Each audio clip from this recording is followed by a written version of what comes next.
आपको वो हृदय विदारक कहानी सुनाने जा रहा हूं जिसका संबंध बीते हुए कल से ही नहीं है, बल्कि जो आपके वर्तमान और आने वाले कल के लिए भी एक चेतावनी है। ये कहानी है मालाबार के हजारों हिंदू पुरुषों और महिलाओं की, जिनकी चीतकारों के भाग्य में किताबों के पन्ने भी नहीं आए। सन 1921 भारत में तुर्की के इस्लामी खलीफा के लिए कांग्रेस के समर्थन से मुसलमानों द्वारा चलाया जा रहा खिलाफत आंदोलन अपने चरम पर था।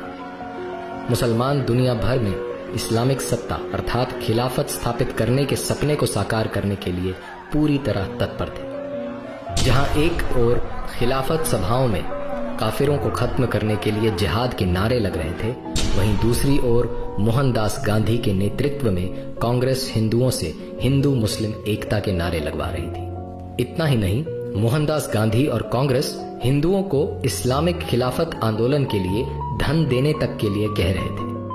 मुसलमानों का मजहबी उन्माद पूरे उफान पर था। मुसलमान नेता इस्लामिक देशों के धड़ाधड़ दौरे कर रहे थे और भारत पर हमला करके यहां खिलाफत स्थापित करने के लिए उनसे अपील कर रहे थे।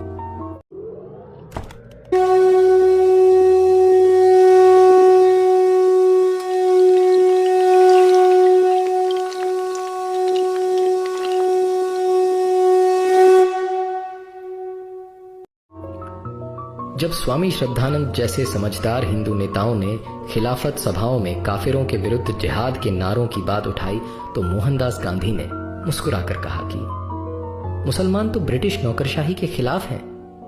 इस पर स्वामी श्रद्धानंद ने कहा, जब मुस्लिम मौलानाओं के मन में उल्टी भावनाएं आ गई हैं, तो उन्हें इस हिंसा का इस्तेमाल हिंदुओं के विरुद्ध करने से कोई नहीं रोक सकेगा। स्वामी श्रद्धानंद की बात जल्द ही सत्य सिद्ध होती नजर आई। पंजाब से खिलाफत आंदोलन का एक प्रमुख सूत्रधार अल्लाह बख्श केरल के मालाबार में आया हुआ था। उसकी यात्रा में हिंदू मुसलमान एकता प्रदर्शन के लिए उसकी गाड़ी घोड़ों की जगह हिंदुओं से खिंचवाई गई और अल्लाह अकबर के नारे लगवाए गए। अगस्त 1920 में गांधी ने केरल का दौरा कर वहां खिलाफत कमेटियां स्थापित कराई। केरल के हिंदुओं से खिलाफत आंदोलन के लिए जबरदस्त तरीके से धन भी इकट्ठा करवाया गया। मक्का से पढ़ाई करके आने वाले कट्टर और जिहादी मानसिकता वाले अली मुस्लियार और उसके साथी वरियन कुन्नत कुंजहम्मद हाजी, सीती कोया तंगल, चेम्ब्रासरी तंगल काफी पहले से मालाबार में इस्लामिक राज्य स्थापित करने की तैयारी कर रहे थे। इसके लिए उन्होंने प्रथम विश्व युद्ध में अंग्रेजों की ओर से लड़े हुए और प्रशिक्षित पूर्व मुसलमान सैनिकों और युवा मुसलमानों को इकट्ठा किया तथा खिलाफत स्थापित करने के लिए एक खिलाफत आर्मी बनाई। ये खिलाफत आर्मी यूनिफॉर्म और हथियार से लैस थी। ये सभी मुसलमान कुरान पर हाथ रखकर कसम खाते थे कि खिलाफत स्थापित करने के लिए वे अपने प्राण तक दे देंगे। रिपोर्ट्स के अनुसार इस इस्लामिक सेना में 60,000 तक सैनिक भर्ती थे। यह इस्लामिक सेना मालाबार के कई क्षेत्रों में सड़कों पर परेड तक करने लगी। 22 अगस्त 1921 को जमात मस्जिद मालाबार को इस्लामिक खिलाफत का क्षेत्र घोषित करके अली मुस्लियार को वहां का इस्लामिक राजा घोषित कर दिया गया। पूरे क्षेत्र को इस्लामिक शरिया क्षेत्र घोषित कर दिया गया। इमारतों पर तुर्की खलीफा के झंडे लगा दिए गए। एक विशेष प्रकार के छुरे, जिन्हें खिलाफत छुरा कहा गया, इनका बड़ी भारी संख्या में निर्माण कर मुसलमानों में बांटा गया। अब इस शरिया क्षेत्र में बारी आई हिंदू काफिरों की। काफिर हिंदुओं को इस्लाम और मृत्यु में से एक विकल्प चुनने को कहा गया। मुसलमानों द्वारा हिंदुओं पर भयानक अत्याचार शुरू हो गए। हजारों की संख्या में हिंदुओं का जबरन धर्म परिवर्तन करवाकर मुसलमान बना दिया गया। जिन हिंदुओं ने मुसलमान बनना स्वीकार नहीं किया, उन्हें मार दिया गया। उनके घरों को लूटा गया और आग लगा दी गई। हिंदुओं के क्षत विक्षत शवों से मालाबार के कुएं और सड़कें भरे पड़े थे। गर्भवती महिलाओं के शरीर के टुकड़े टुकड़े करके सड़कों और जंगलों में फेंक दिए गए। इनके गर्भ से निकले अजन्मे बच्चे जहां तहां पड़े थे। निर्दोष और असहाय हिंदू बच्चों को उनके माता पिता भाई बहनों के सामने तड़पा तड़पा कर मारा गया। युवकों को यातनाएं दी गई, कुछ को जिंदा जला दिया गया। हिंदू महिलाओं और युवतियों के साथ दुष्कर्म किए गए। उन्हें जबरन दासी बनाकर रखा गया। बेशर्मी और वहशीपन की सारी हदें पार की गई। देवालयों पर लहराते हुए हिंदू ध्वजों को उतारकर उनके स्थान पर इस्लामिक झंडे लगा दिए गए। मूर्तियों को खंडित कर दिया गया। मंदिर परिसरों में गायों को काटा गया। हजारों की संख्या में निर्वस्त्र भूखे प्यासे हिंदुओं को जंगलों में भागकर अपनी जान बचानी पड़ी। एनी बेसेंट और मालाबार की एक हिंदू महिला द्वारा तत्कालीन वायसराय रीडिंग की पत्नी को लिखे पत्र, जिनमें इन सभी अत्याचारों का विवरण है, रोंगटे खड़े कर देते हैं। सर्वेंट्स ऑफ इंडिया सोसाइटी की इंक्वायरी कमेटी की रिपोर्ट के अनुसार इस भयंकर नरसंहार में 1500 हिंदुओं की हत्या, 20,000 का बलात् इस्लामीकरण और लगभग 3 करोड़ की प्रॉपर्टी की लूट हुई। हिंदू महिलाओं के साथ दुष्कर्म की कोई सीमा नहीं थी। आधिकारिक ब्रिटिश रिकॉर्ड्स के अनुसार मुसलमानों ने 10,000 हिंदुओं की हत्या की।